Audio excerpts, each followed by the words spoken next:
ஈகை குணமும் இரக்க மனமும் வளர்ந்த மாதம், நல்ல தியாக உணர்வும் நியாய குணமும் சிறந்த மாதம்.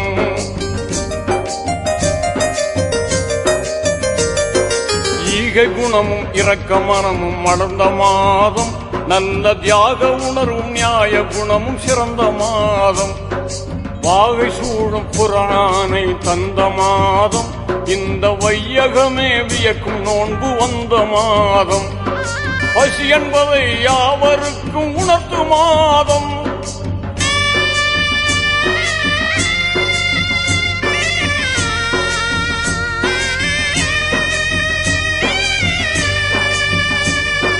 பசி என்பதை யாவருக்கும் உணர்த்து மாதம், நல்ல பண்புடனே ஜக்காத்தை வழங்குமா